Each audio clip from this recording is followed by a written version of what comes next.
Good evening. It's that time. I've been ill, so I haven't been on. For how many days? I do not know. I can find out. It feels like 3 days. 3 full days.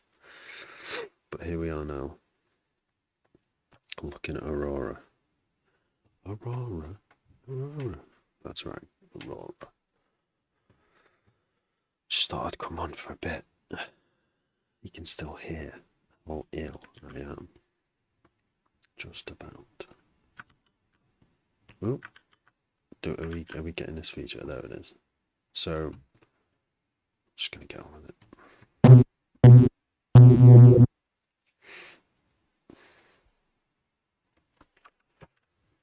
Okay, boom, boom. Just right click here.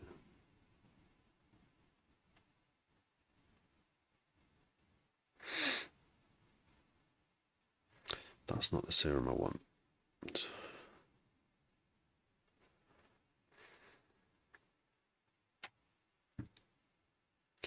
Where's the one I want? I don't know why I don't fix this. It's the serum I want, just is set up slightly differently. It's the default preset.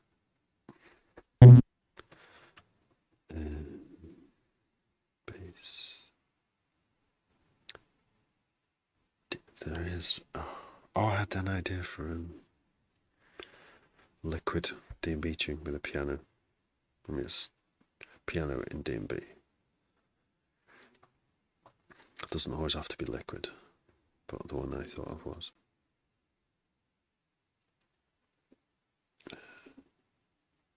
What's this now?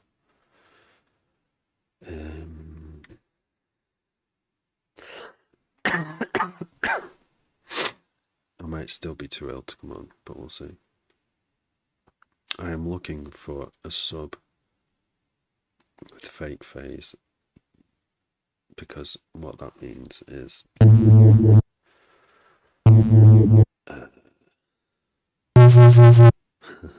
sounds very different.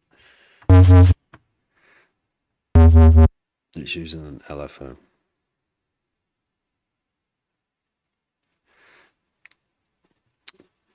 Controversial. You've got a plugin called Flex. What's Flex do? That sounds distorted to fuck. We could do with our down sample.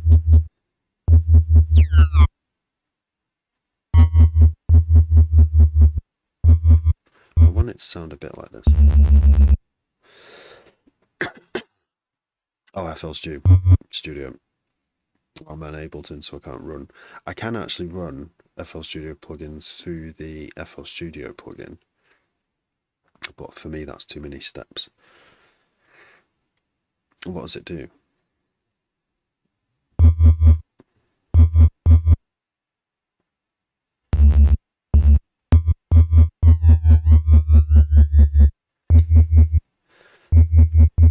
It's almost.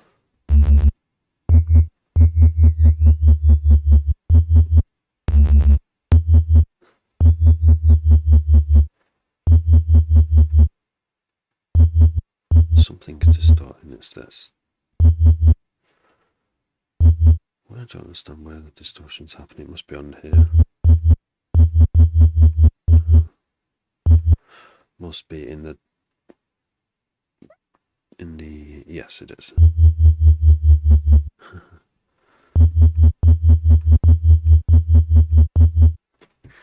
It's not the only place it's ducking. Still more distortion. Oh, that is literally going into the very hot into the good for synths. Oh, really? Nice one. So is it so it's a synthesizer, Flex.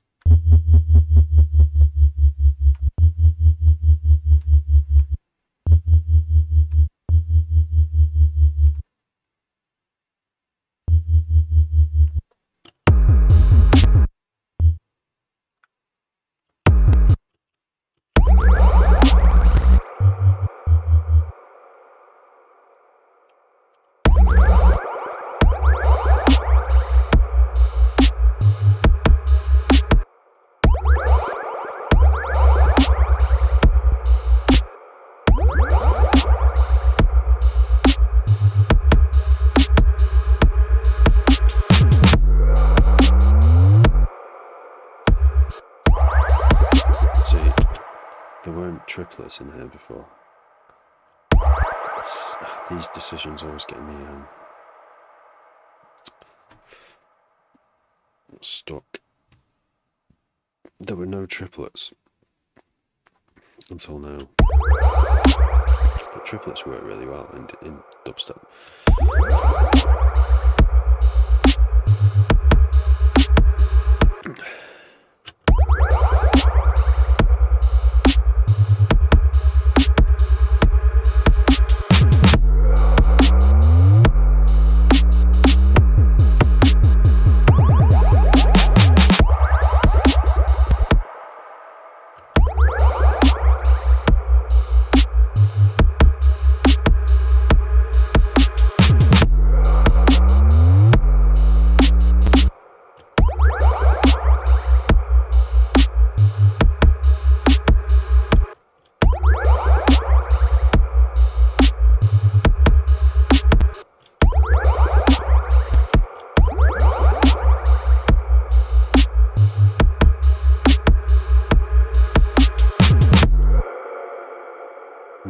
So tempting to put automation for the rate here as well. So I'm trying to keep it simple. Or just have a few simple elements and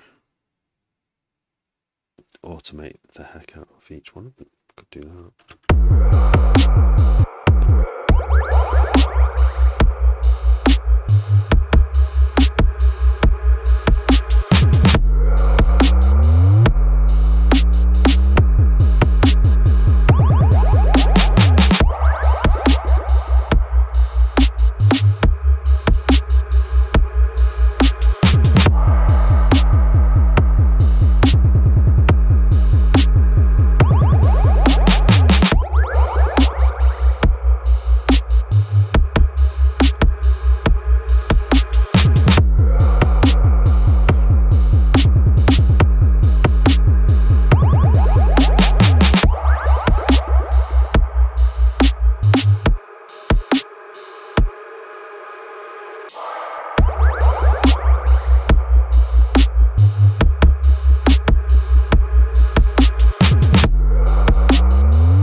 To start in there.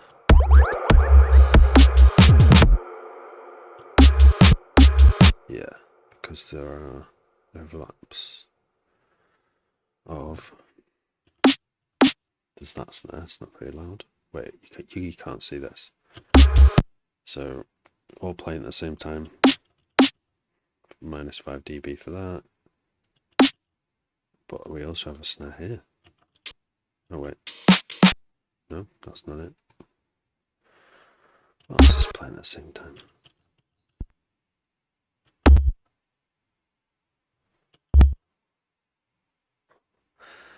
No, that's a mystery. That's a big mystery. Of course, that's playing.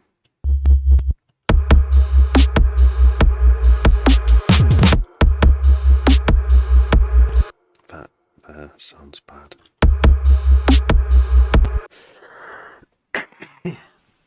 Oh god, has anyone else got this?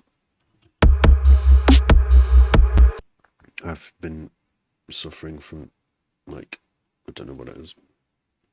It's like man flu, but actual, it's bad.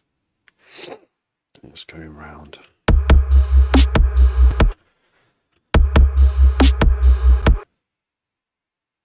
What is going on here? I think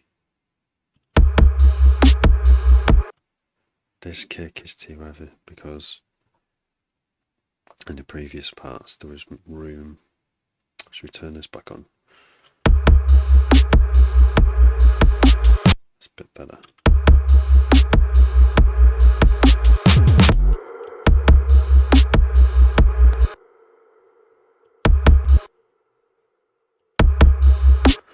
I think what we might need to do is do a bigger dip on just that bit. So copy that. Slow process because I've got to scroll so much. There it is. It's right in front of me. It's right there. Paste. Paste with haste.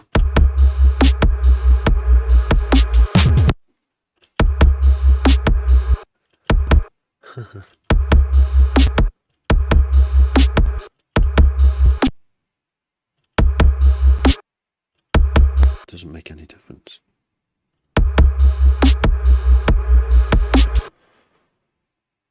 Sometimes I just don't understand. And it's not that should be a showstopper. Just can't be bothered to find out right now. Mixing is a different game to actually making music.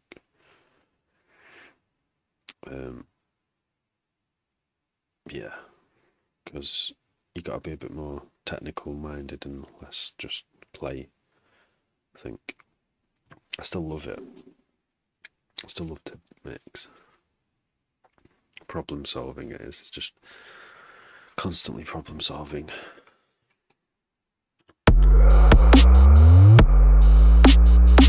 Yeah, I solved one problem and it created a new one. It's kind of like cat and mouse. Whack-a-mole.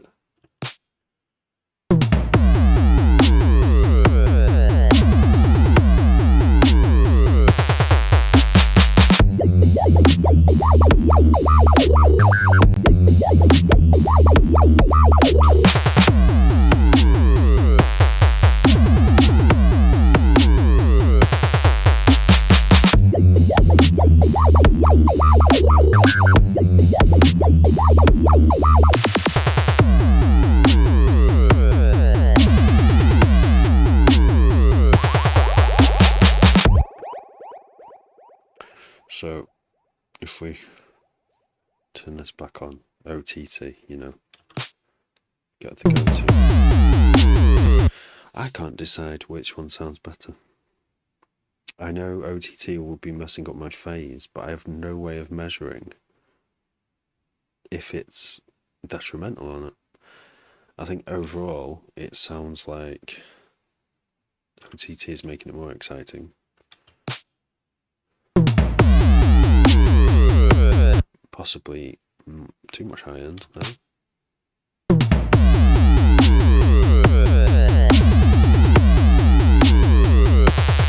Yeah, Q4, Edgar. I would, maybe when I've got the money.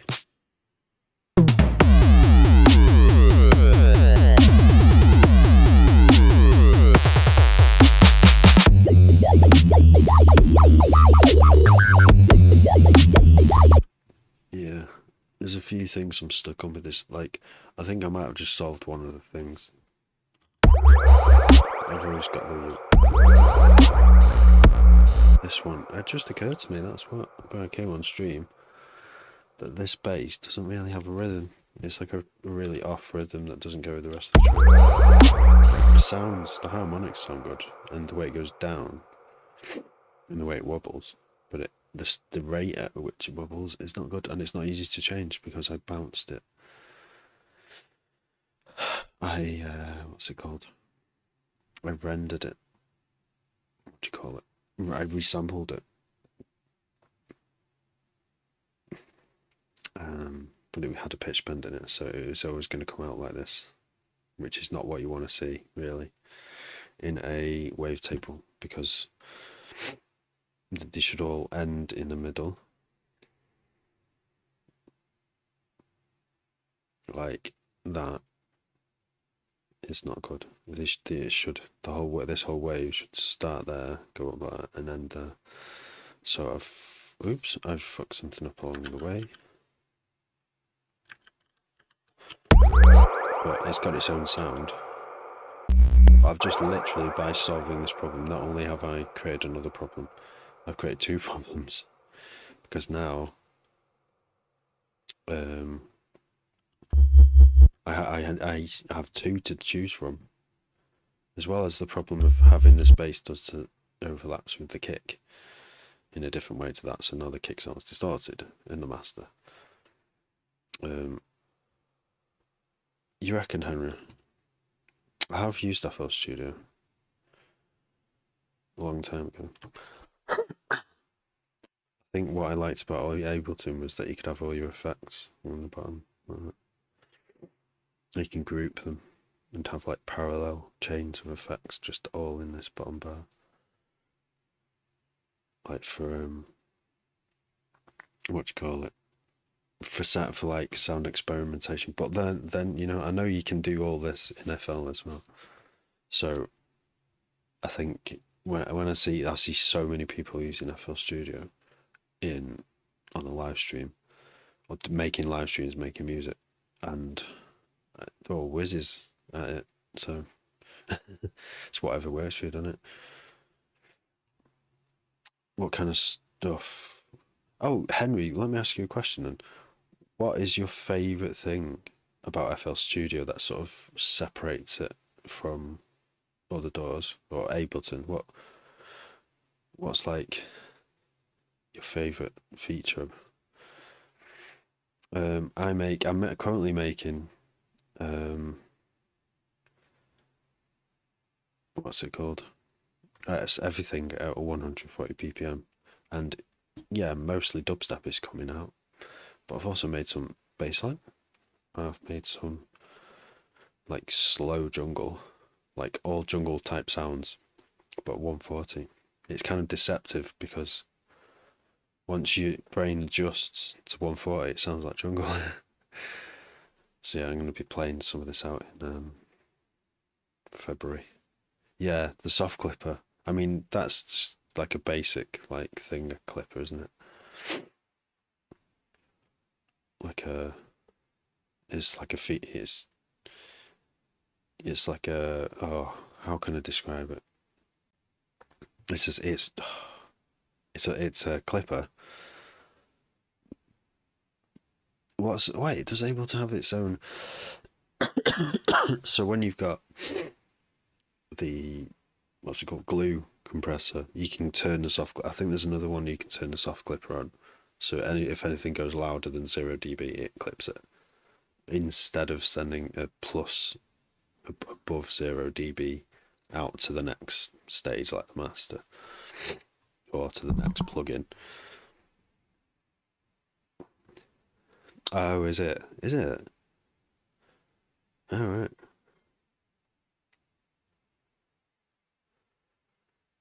Any advice someone starting music production? Minimal deep tech. Oof. I don't know. Minimal deep tech. I mean, someone will say start an Ableton. Some will say start FL Studio. I would start. It depends. This is it. It's a hard question. It depends how much you're starting. Like where is your actual starting point? Have you already played with the software? Do you know how to use like a sampler inside the software, or do you not know? Because if you don't know, I would just pick a DAW like Ableton or FL Studio, get a trial or something, and just learn how to just put a kick and a snare in there, make a little drum pattern, put a little bass underneath it, in a new track, and just take it from there, have a play around.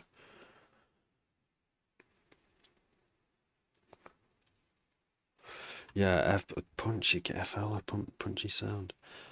It sounds like I'd want control if it did that automatically. Do you just put a soft clipper on it and it just sounds punchy? Because I think in Ableton, you can achieve these things, but you have control over how punchy it is. Like I'm sure FL is the same. Though. I'm sure like it's probably a soft clipper with like a transient, because a soft clipper usually means it's like a hard, it's anything that goes above 0 dB is just flattened, so it never goes above 0 dB, and it doesn't even try and compress it, it just lets it go distorted. Oh, the UI.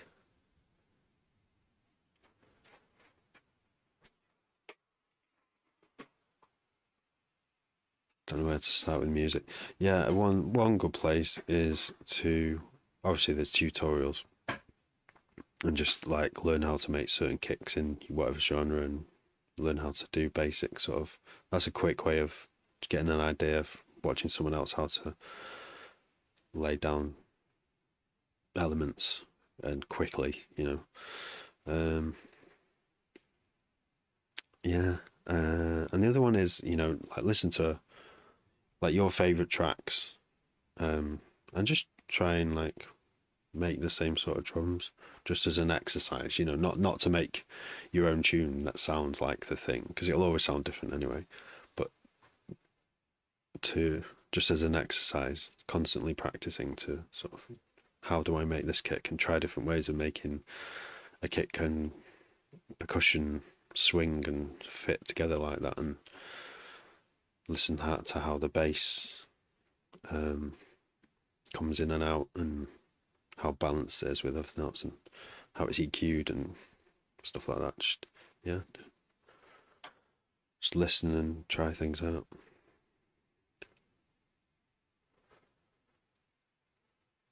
Oh yeah, Henry. Gotta love a bit of down tempo trip hop.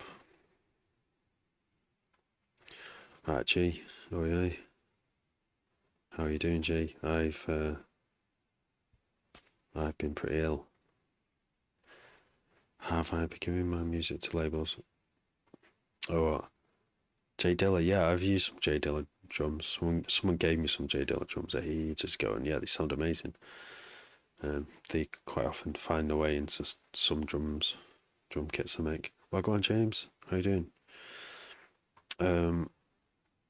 Have I ever given your music to labels? Yeah, I have done in the past. I kind of don't do it anymore.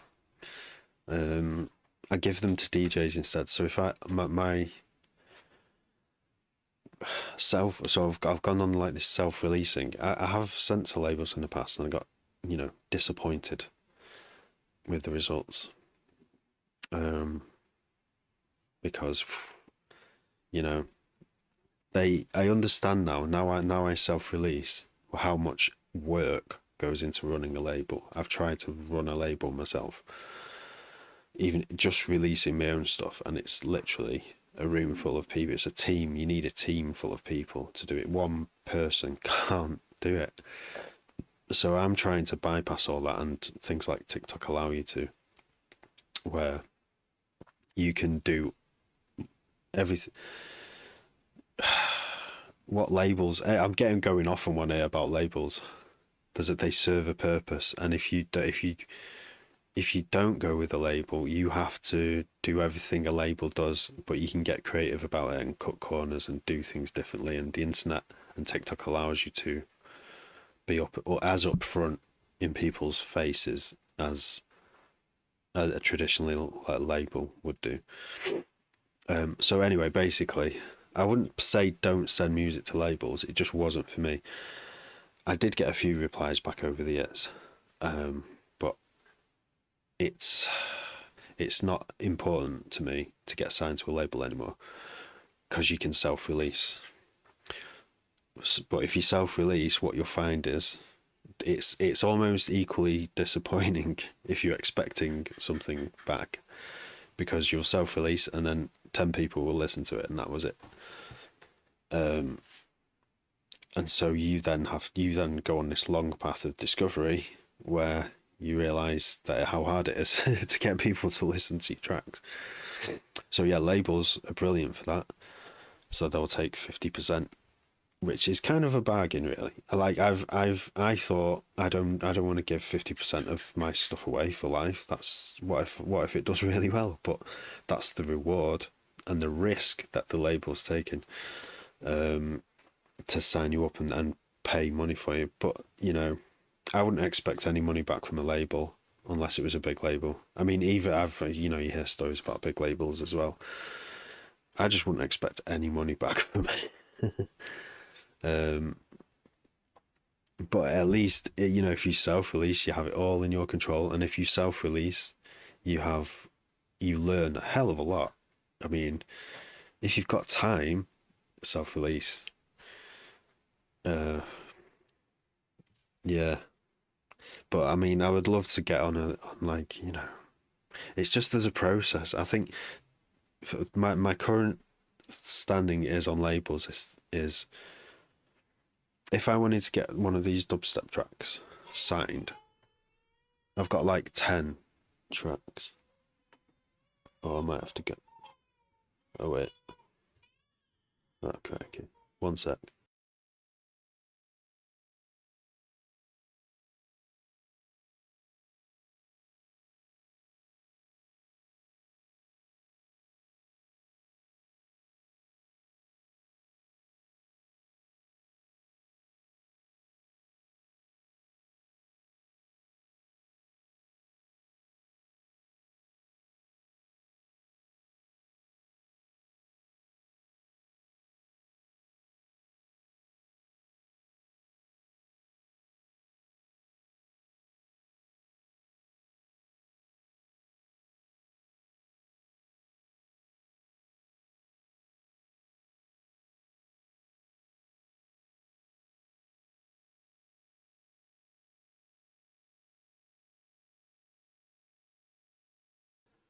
Right. Baby's crying. Oh yeah. So yeah, my process would be to to go to sign. If I wanted to get signed to a label, I would send regular demo. I would send demos and then or tracks to them, and then I would chase them up in an email 2 weeks after, and then 2 weeks after that, and hope to get some feedback on why it doesn't fit their label. I think that's the bit I missed, was chasing them up. Right. I think. Yeah. Right. I've got to go because the babies are crying, but I'll just stay on and hopefully they'll all quieten down in just five. If I'm not back in 5 minutes, you know what's happened.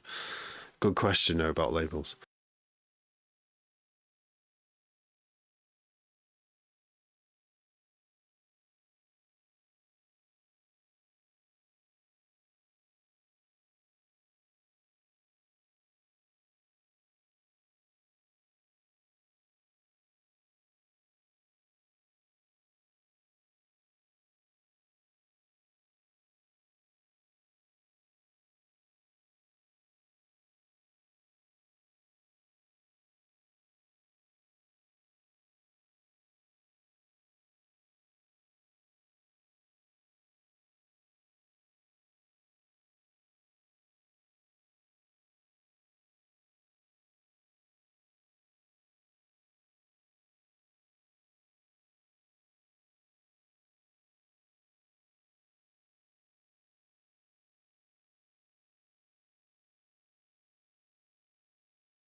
Right, I'm gonna have to switch it off. I'll be back later.